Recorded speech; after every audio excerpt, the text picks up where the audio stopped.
They threatened a human girl. The Honey Badger ended the Predator ship Part 1. The quiet before the storm. Stars looked peaceful through the window of the research ship. Kong Dory pressed her hand against the cold glass and watched them shine. She was 19 years old, thin and small, with long black hair tied back in a simple ponytail.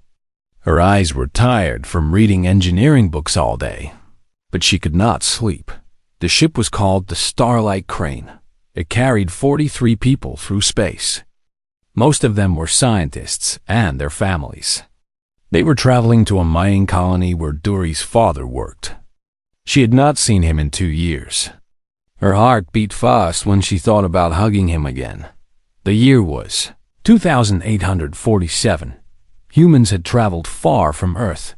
They built homes on distant planets and made friends with alien species. Most aliens thought humans were strange creatures. Humans smiled too much. They kept pets. They cried at sad stories. They seemed soft and weak compared to the warrior races of the galaxy. But humans had a secret. When you hurt someone they loved, they became something else entirely. Dory did not know this yet. She was just a student who missed her father. She walked away from the window and went to the small room. She shared with an older woman named Beak Sue. Sue was a biologist who studied alien plants. She was already asleep, snoring softly. Dory climbed into her bed and closed her eyes. She dreamed of her father's face.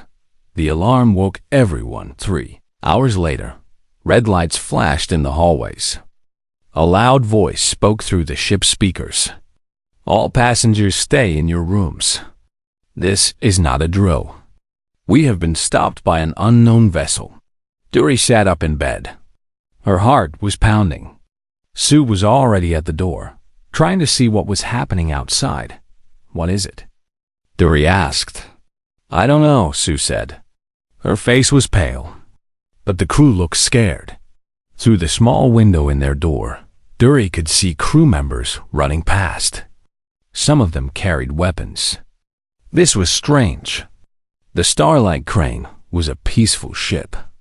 It had no soldiers. It had no real guns. It was built for science, not war. Then the ship shook hard. Dory fell off her bed and hit the floor. The lights went out for a moment, then came back on.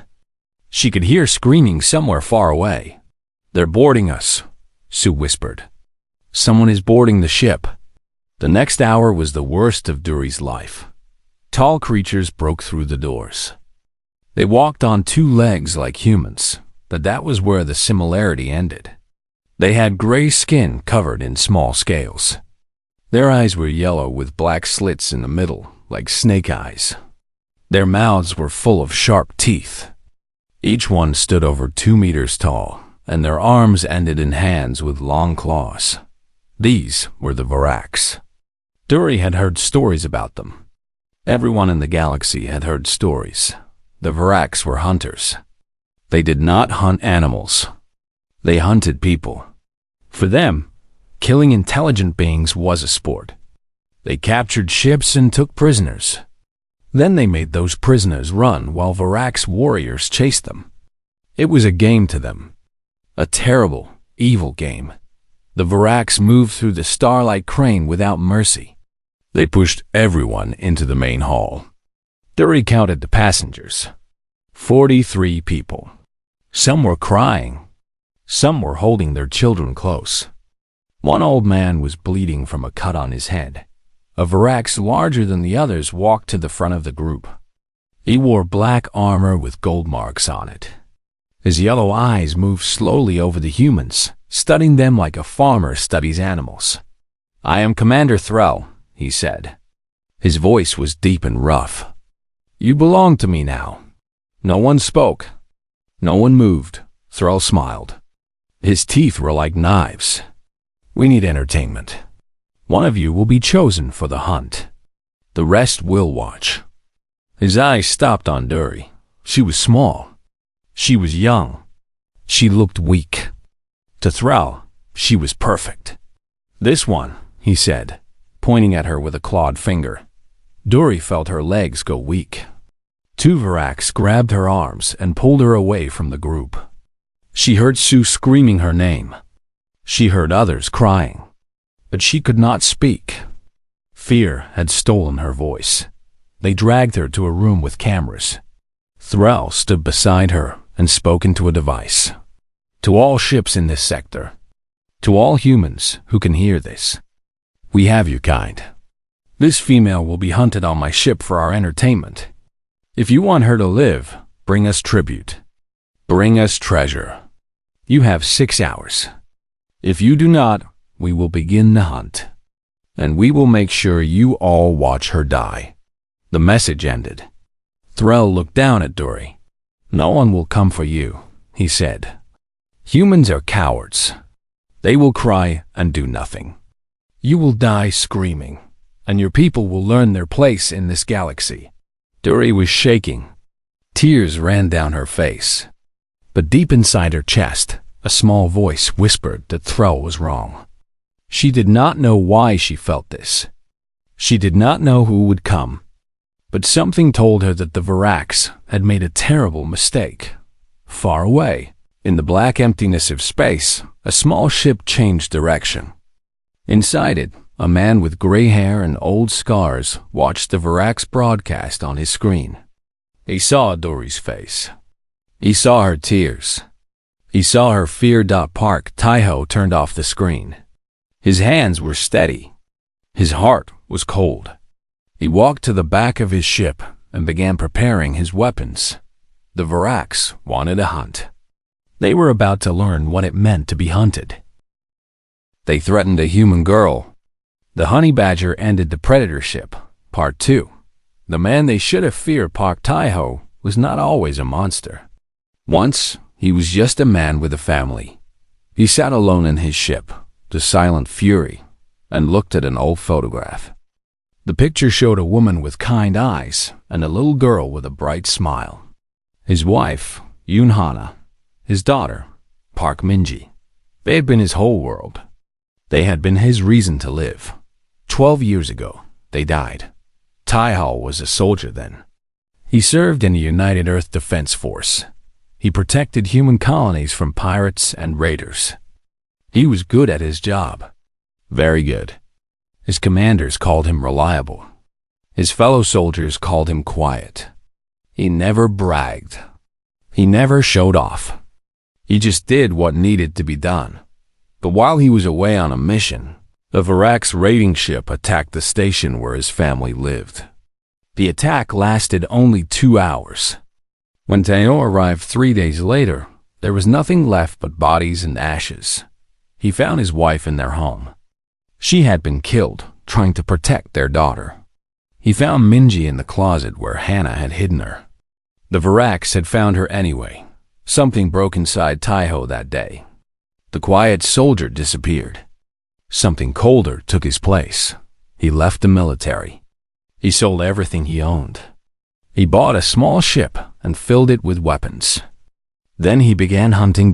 Not for food. Not for money. He hunted the hunters. The galaxy was full of predator species who thought they were at the top. The Voraks. The Skrull. The blood clans of the Outer Rim. They raided human ships. They took human prisoners. They treated human lives like toys to be broken. Taiho made them pay. In 12 years, he destroyed 17 raider ships. He rescued over 200 prisoners. He killed more enemies than he could count. He worked alone. He asked for no help. He took no payment. He simply appeared when innocent people needed him, and he left when the job was done. Other soldiers started telling stories about him. They gave him a name, Honey Badger. On Earth, long ago, there was a small animal called a honey badger. It was not big. It was not beautiful, but it was the most fearless creature on the planet. It attacked lions. It fought snakes. It never gave up, no matter how badly it was hurt. Scientists said the honey badger did not know how to be afraid. Taiho was the same. He had been shot 18 times. He had been stabbed. He had been burned. He had broken most of the bones in his body at one time or another. But he never stopped. He never ran. He never surrendered. When the Varax broadcast reached his ship, Taiho felt the old cold anger wake up inside him. He watched the video again. The girl was young.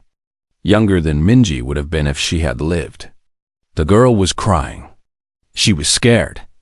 The Varax commander stood next to her like she was already dead. Taiho knew what would happen if no one acted. The Varax would make the girl run through their hunting arena. They would chase her with weapons. They would hurt her slowly because that was more fun for them. When she could not run anymore, they would kill her. Then they would broadcast her death to teach humans a lesson. This happened all the time.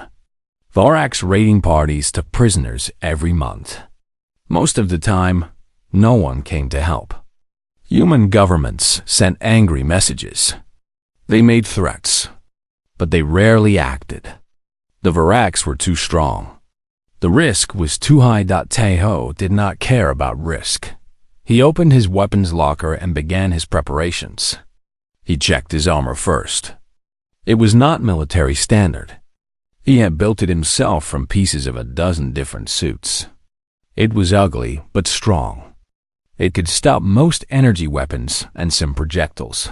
Next, he checked his guns.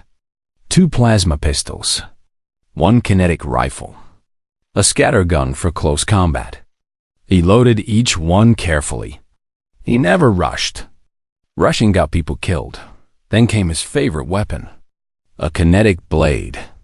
It looked like an old sword, but the edge vibrated so fast it could cut through metal. He had taken it from a Skrull warlord 5 years ago. The warlord did not need it anymore. Finally, he checked his explosives. Shape charges for doors. Thermal grenades for groups. 1 large bomb that could crack a ship's reactor if placed correctly. When everything was ready, Taiho sat in his pilot's seat and calculated the fastest route to the Varax ship. The Fang of Eternity. He knew this ship. It belonged to Commander Threll, one of the most famous Varax hunters. Threll had killed hundreds of prisoners in his arena. He thought he was untouchable. He was wrong. Taiho's ship was fast. It was small and quiet. Other ships could not see it on their sensors unless they knew exactly what to look for. The Varax would never notice him coming. He had about 4 hours before the hunt began. That was enough time. As his ship flew through the darkness, Taiho thought about the girl again. He did not know her name. He did not know anything about her. But she had black hair like Minji. She had scared eyes like Minji had on the day Taiho last said goodbye. He could not save his daughter. He had failed her in the worst way a father could fail. But he could save this girl. He would walk onto that ship alone. He would fight through every warrior they sent against him. He would tear that ship apart piece by piece if he had to. And when it was over, the girl would go home to her family. The Varax would learn the same lesson every predator eventually learned. Humans were not sheep, waiting to be slaughtered. Humans remembered their dead. Humans came back for revenge. And when a human had nothing left to lose, when you took everything that mattered to them, they became the most dangerous thing in the galaxy. Taiho finished his preparations and stared at the stars ahead. The honey badger was coming, and nothing in the universe could stop him. They threatened a human girl. The honey badger ended the predator ship. Part 3. The hunt begins. The hunting arena was the largest room on the Varax ship. It was as big as a sports stadium. Inside, there were fake trees, rocks, and small buildings. The floor was covered with sand. The ceiling was dark, like a night sky without stars. Duri stood at the entrance and felt her heart racing. A Varax guard pushed her forward. She stumbled but did not fall. "You have 1 hour," the guard said. His voice was cold. "Survive and you go free. That is the rule." Duri knew the rule was a lie. No prisoner had ever survived the full hour.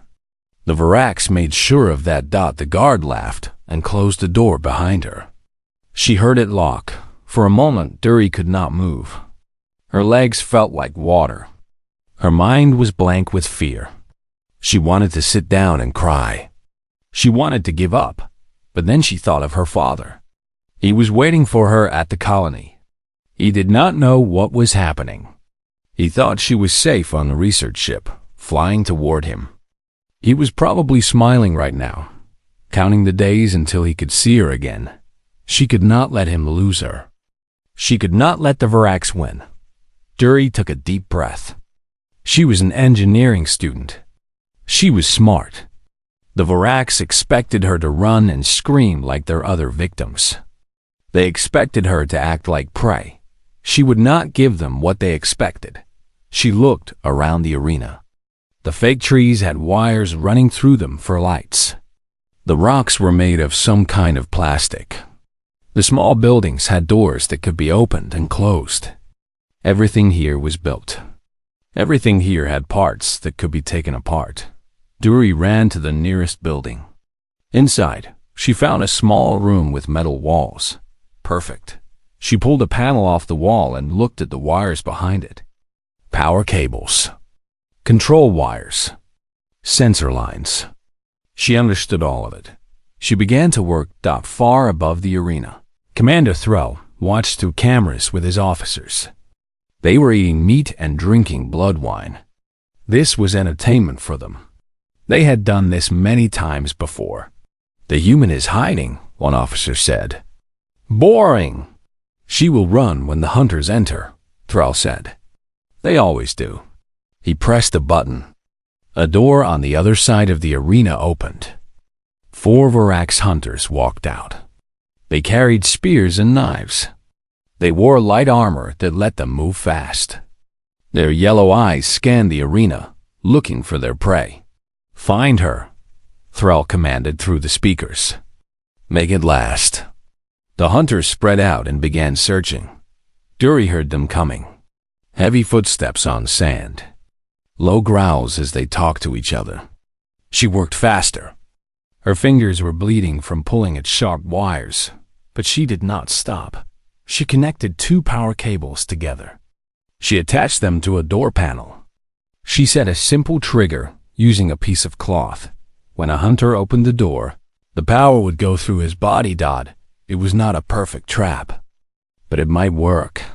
Dury climbed out a window and ran to another building. She began working on a second trap, then a third. She moved through the arena like a ghost, always staying ahead of the hunters, always building. The Varax found her first trap after 20 minutes. A hunter kicked open a door. Blue light flashed. The hunter screamed and fell. He was not dead, but he could not move. His muscles were frozen from the electric shock.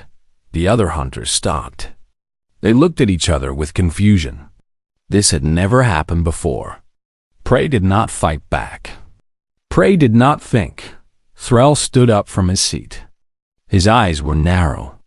What is this? The human made a trap, an officer said. She used the building's power. Impossible. She's just a child. But it was not impossible. And Dury was not just a child. While the hunters dealt with their fallen friend, something else was happening on the ship. The silent fury connected to the Fang of Eternity through a waste disposal port. No alarm sounded. No sensors detected the small ship. Taiho had used a stolen Varax code to dock quietly. He opened the port and climbed inside. The smell was terrible, but he did not care. He had crawled through worse places. He moved through the dark pipes until he found a maintenance tunnel. He opened a panel and stepped into a hallway. 2 Varax guards were standing at the end, talking to each other. Taiho walked toward them. He did not hide. He did not run. The guards turned and saw him. For a moment, they were too surprised to react. A human? Here? Alone? That moment was all Taiho needed. He killed the first guard with his kinetic blade before the alien could raise his weapon. He shot the second guard with his plasma pistol before he could call for help. Both bodies hit the floor within 3 seconds. Taiho stepped over them and kept walking. He found the sensor control room next. 2 technicians were inside, watching screens. They died without knowing he was there. Taiho destroyed the main sensor board. Now the Varax could not track movement inside their own ship. They were blind. He checked his map. The hunting arena was 4 levels down. He began moving in that direction. He met more guards along the way. Some came alone. Some came in groups of 2 or 3. It did not matter. Taiho moved through them like water through sand. His blade cut. His guns fired. His hands broke bones. He was not angry. He was not excited. He was cold and empty, like a machine built for one purpose. In the arena, Duri's second trap caught another hunter. This one stepped on a loose panel she had weakened. He fell through the floor and broke his leg. 2 hunters down. 2 left. But now the remaining hunters knew she was dangerous. They moved more carefully. They checked every corner. They were angry. They wanted to make her suffer. Duri hid behind a fake tree and tried to think. Her traps were good, but she was running out of time and materials. The hunters were getting closer. She could hear their breathing. Then the arena door exploded. Smoke and fire filled the entrance. Through the cloud walked a figure in dark armor. He carried a sword that hummed with energy. Behind him, Duri could see bodies in the hallway. Many bodies. The 2 remaining hunters turned toward the new threat. They raised their weapons. The figure moved faster than anything Duri had ever seen. In seconds, both hunters were on the ground. They would not get up again. The figure turned and looked at Duri. He lifted his helmet. She saw a human face. A man with gray hair and tired eyes. His face was calm, but his eyes held something deep and sad. "Can you walk?" he asked. His voice was quiet. Duri nodded. She was too shocked to speak. The man handed her a small gun. "Stay behind me. Shoot anything that is not human." He turned and walked back toward the door. Duri followed. She did not know who this man was. She did not know why he had come. But for the first time since the Varax took her, she felt something other than fear. She felt hope. They threatened a human girl. The honey badger ended the predator ship. Part 4. When predators become prey, Taiho walked through the ship like death itself. Duri followed close behind him, holding the gun he had given her with shaking hands. The hallways were gray metal. The lights flickered. Alarms screamed from speakers. Varax warriors ran toward them from every direction. None of them made it close enough to touch the girl. Taiho's blade sang through the air. His guns fired without pause. He moved with a speed and skill that did not seem human. Each movement was perfect. Each shot hit its target. He wasted nothing. Duri watched him fight and felt 2 things at once. She was grateful that he was on her side. And she was terrified of what he was. "Who are you?" she asked during a quiet moment. "My name is Park Taiho," he said. He was reloading his pistol. His hands moved automatically, like they had done this 1,000 times.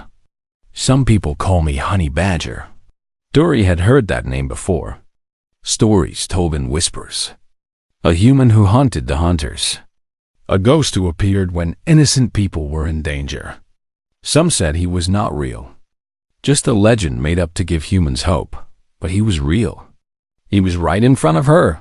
"Why did you come?" she asked. Taiho was quiet for a moment. Then he said, "Because someone should." They kept moving. Taiho led her through maintenance tunnels and back hallways. He seemed to know exactly where to go. Every time guards appeared, he dealt with them before Duri could even raise her gun. "We need to get you to the escape pods," Taiho said. "But first, I have to make sure this ship cannot follow us." "How will you do that?" Taiho pulled a large device from his bag.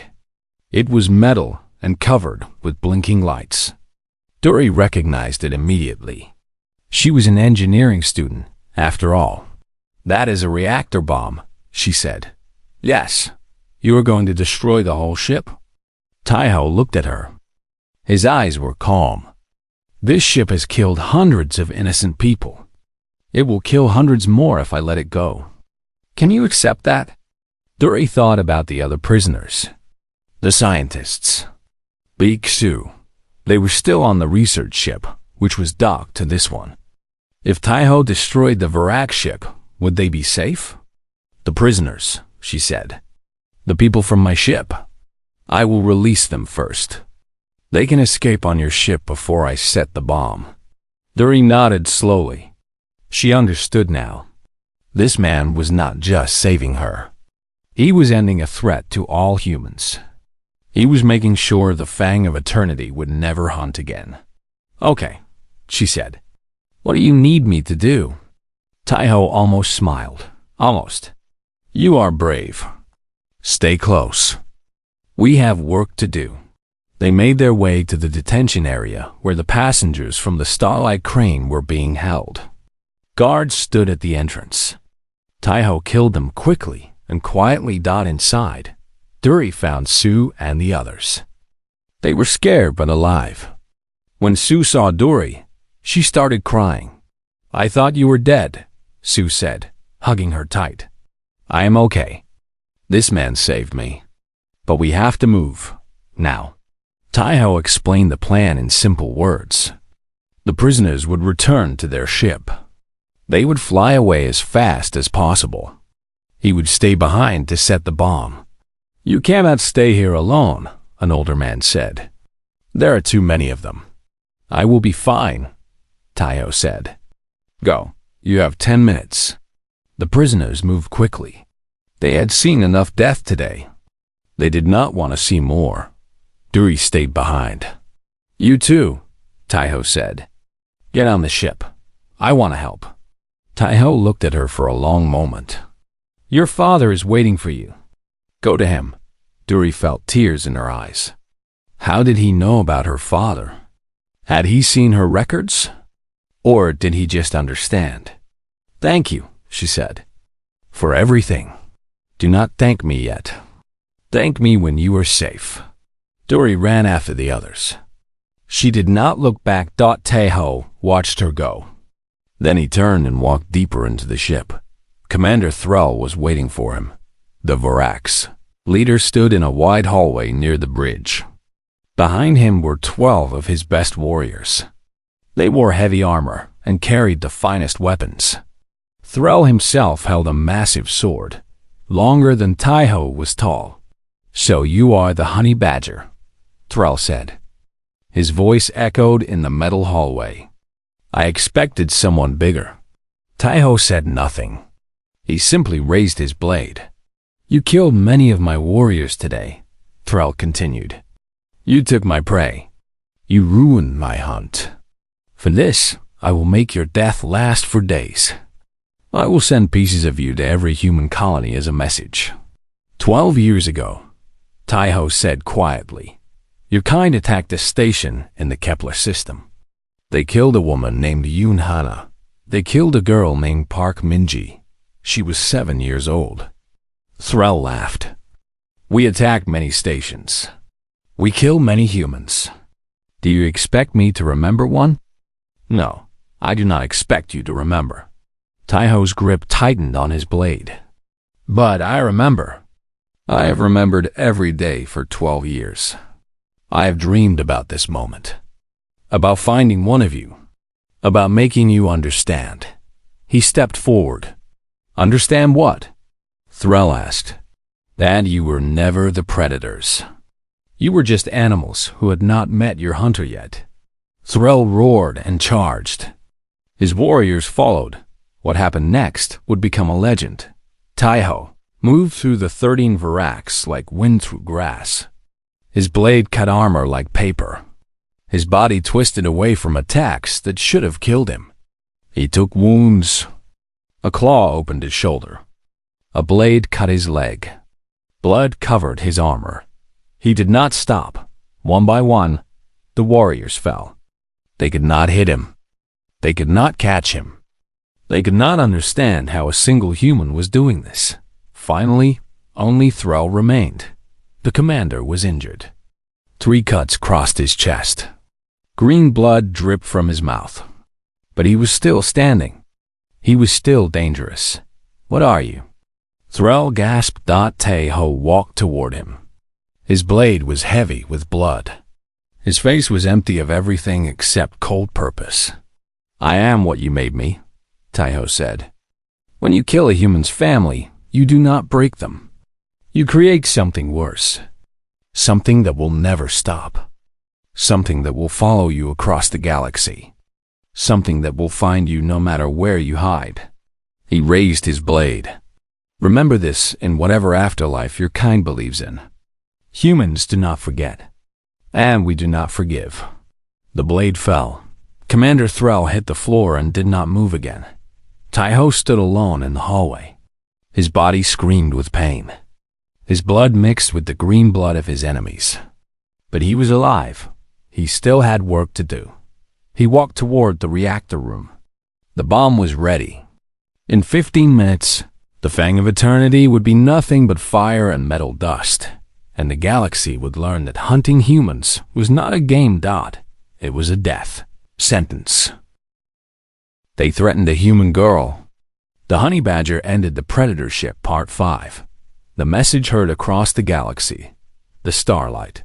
Crane flew away from the Varax ship as fast as its engines could go. Inside, 43 people watched through the windows. They were scared and tired, but they were free. Duri stood at the front of the group. She could see the Fang of Eternity getting smaller in the distance. Somewhere on that ship, the man who saved her was still fighting. Still working. Will he make it? Sue asked. I do not know, Duri said honestly. But I hope so. Inside the Varax ship, Taeho finished setting the bomb. The reactor room was hot and loud. Warning lights flashed everywhere.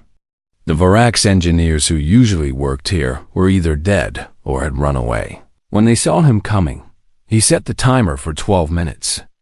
That would give him enough time to reach his ship and escape. Barely. But before he left, he had one more thing to do. He walked to the bridge. Bodies lay everywhere. Screens flickered with static. The command chair where Thrall used to sit was empty now, covered in green blood. Taeho found the communication controls. He pressed a few buttons and opened a channel. The same channel the Varax had used to broadcast Duri's capture. A red light blinked on.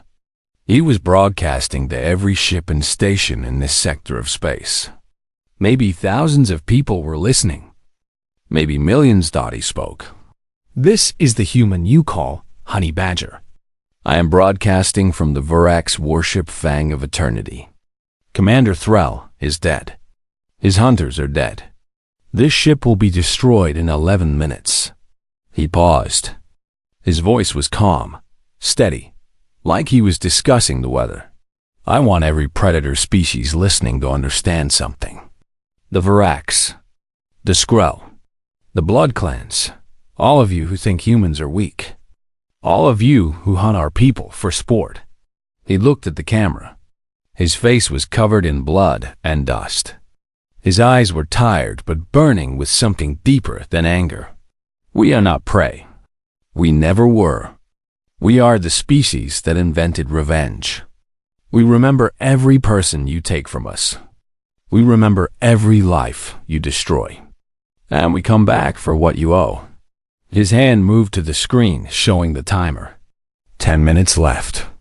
When you threaten our children, when you hurt our families, when you attack our innocent, you do not break us. You wake something up inside us. Something patient. Something that does not stop. Something that will cross a galaxy to find you. He stood straight despite his wounds. Despite his exhaustion. This is your warning. This is your only warning. Touch our people again, and more of us will come. We will find you. We will destroy everything you have built. We will make you understand fear the way you made us understand it. He reached for the controls. This ship dies today. Let it be a message to all who think humans are easy targets. We are not sheep. We are not prey. His voice dropped to almost a whisper. We are the monsters you should have feared from the beginning. He ended the broadcast. Then he ran. The hallways were empty now. Most of the surviving Voraks had fled to escape pods when they realized what was happening. Taiho did not chase them. Let them run. Let them spread the story of what happened here. He reached the waste disposal port where his ship was still connected. He climbed through the dirty tunnels faster than he had climbed in. His wounds screamed. His muscles burned. But he kept moving. He made it to the Silent Fury with 2 minutes left. He disconnected from the Vorak ship and flew away at maximum speed. Behind him, the Fang of Eternity grew smaller and smaller. Then it exploded. The blast was silent in space, but beautiful. A flower of orange and white light. Pieces of the ship scattered in every direction. In seconds, the mighty warship that had terrorized human colonies for years was nothing but dust and fire. Taiho watched it burn. He felt nothing. No joy. No satisfaction. Just emptiness. He pulled out the old photograph again. Hannah and Minji smiled at him from the past. I am still trying, he said to them. I am still fighting. I hope you can forgive me for not being there when you needed me. The photograph did not answer. It never did. Taiho set a course for the nearest station. He needed medical attention. He needed rest. But he knew he would not stop for long. There were always more predators. Always more innocent people who needed help. This was his life now. This was all he had left. On the Starlight crane, Duri watched the Vorak ship explode. The passengers cheered. Some cried. Sue hugged her and would not let go. He did it, someone said. The crazy human did it. Duri saw a small ship flying away from the explosion. The Silent Fury. He had made it. She would never forget him. She would never forget what he did for her. For all of them. Later, when she finally reached the colony and hugged her father, she told him everything. He listened with tears in his eyes. When she finished, he held her close and did not speak for a long time. The galaxy is not always kind, he finally said. But there are still good people in it. People who fight for strangers. People who refuse to let evil win. He lost his family, Duri said. A long time ago. To the Voraks. Her father nodded slowly. So he fights so others will not lose theirs. That is the most human thing I have ever heard. The recording of Taiho's broadcast spread across the galaxy. It was copied and shared billions of times. Humans watched it and felt proud. Predator species watched it and felt something they had never felt before when thinking about humans. Fear. In the months that followed, attacks on human ships dropped by 80%. Pirates avoided human trade routes. Vorak's hunting parties stopped looking for human prey. The legend of the honey badger grew. Some said he was one man. Some said he was many. Some said he was not real at all. But the predators knew the truth. They had seen the bodies on the Fang of Eternity. They had heard his message. They understood now what humans were capable of when pushed too far. And somewhere in the darkness of space, a small ship flew between stars. Inside it, a man with gray hair and old scars watched the void and waited. There would always be another hunt. There would always be another innocent person in danger. And when that happened, the honey badger would be there, because that was his promise. To his wife, to his daughter, to every human who ever felt helpless against the darkness, he would fight until he could not fight anymore. And he would never, ever stop. The end.